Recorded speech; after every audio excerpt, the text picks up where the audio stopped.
Hello everyone, so I decided to do a little discussion video regarding something that tends to spring up often, especially among female readers, whenever you discuss classic literature. And it was sort of an idea implanted in my head today because I was out and about doing stuff and I walked past a bookstore, and because I'm a doofus head I walked towards the bookstore and they had a deal where you could get 4 classics for $12. And I was like, okay, even though I have a gazillion classics and I haven't read any of them. I've read a few, but, you know, like 1/8 of all the classics I own. But anywho, I got some, because I did. And the ones I grabbed were Arabian Nights. It's not like the complete edition of 1001 Nights, but it's some of the main really famous stories, so it's good to have that. I got The Adventures of Sherlock Holmes, yay, because I don't have the stories, and I've only read a few of them, and he's holding a pipe with a skull, so I think that's cool. And now you're going to be shocked, because you're going to be shocked. I own all the Austens except Pap, so I got me a copy of Pap. I nicknamed them, so I had to get that one. And then I got The Scarlet Letter by Nathaniel Hawthorne, because I did. It was between this and, what was the one I was considering? It was between this and The Wizard of Oz, actually. But I thought, oh no, I'll grab that. It can sit next to Tess of the D'Urbervilles and they can chat about how they were wrongly done by. And anyway, because I got me an Austen in there, and I talked about Jane Eyre a few days ago, it was reminding me of the fact that I often come across fellow readers who like to be on either the side of Bronte, the Bronte sisters, or Austen. And it's like, it's one or the other, and it's like a team against team thing. It's almost like shipping, but thankfully not. And it just seems like if you like, you know, some classic novels, and you're a girl, for the most part it seems to be girls, or women, you will either like Austen or you will like Bronte, and you cannot like both. It's like this rule. You can't like both because they're so different and they're so contrasting, and they can't go alongside one another because that's just impossible. So, and I always thought that this was just like a mindset that had been blown majorly out of proportion and wasn't actually the case. And it wasn't until I started doing Austen plays, which was last year, and some of the cast members were talking about, you know, how much they love Austen and they don't like the Bronte sisters because they don't like that style of writing, but they love Austen's irony and her social commentary and that sort of thing.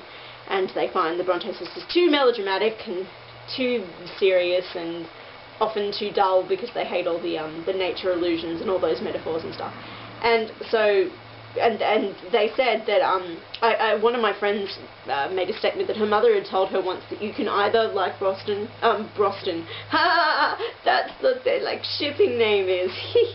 You can either like Austen or Bronte, and you can't be on the fence with both of them.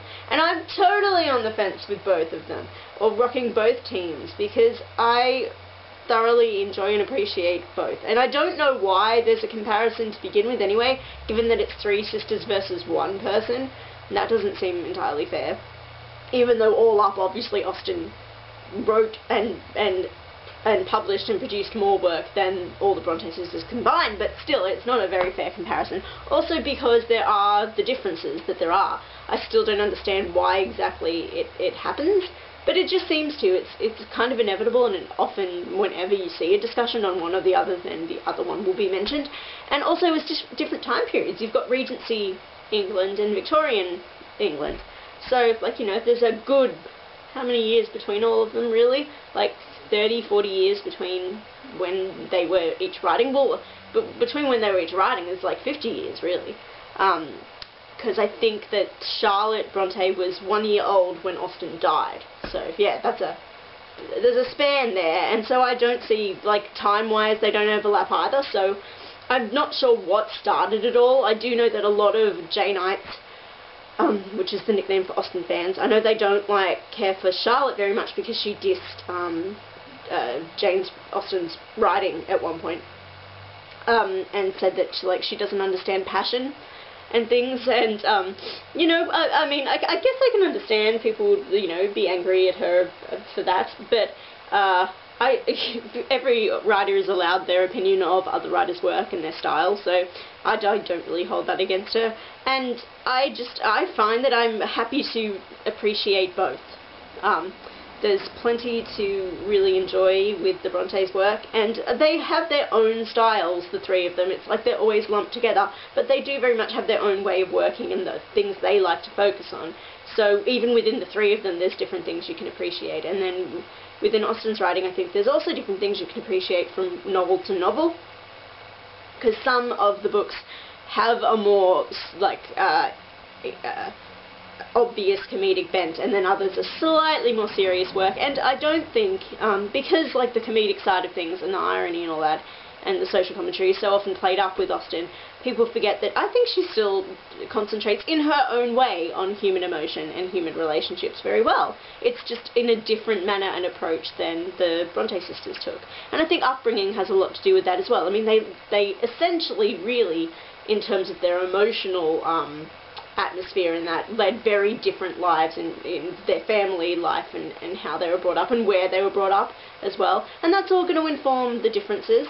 But I mean, I've read quite a few essays and stuff that people have done just on the net, where they say essentially what you should appreciate are some of the similarities between all of the writers is that they embrace strong, independent female characters and give them a voice, and they've managed to produce some of the most interesting female protagonists in literature. So, you know, we should all be happy for that, and I think that any bickering that ever occurs should just cease and desist right away, because I think it's futile. And, you know, everyone should be everyone's friend in this regard. So I'm totally all for Brontes and all for Austen, and happy to read and enjoy both. So I say they need to kiss and make up, so... Charlotte would like you to say sorry to Jane. Sorry, Jane.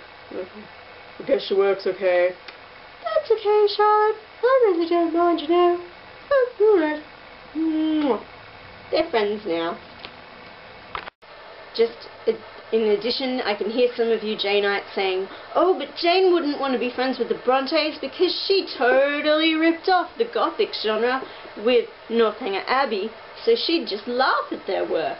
And I think, okay, that's more than fair enough, but I still am preaching equality for all and friendly respect between both teams.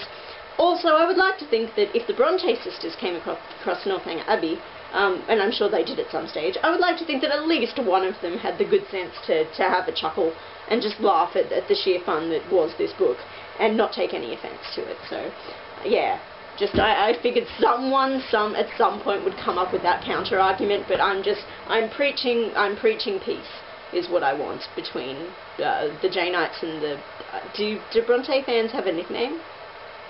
I don't know. The Bronte things. I don't know. they need a nickname. I'm sure there is one. I'm just not up on it. But yeah, friendship.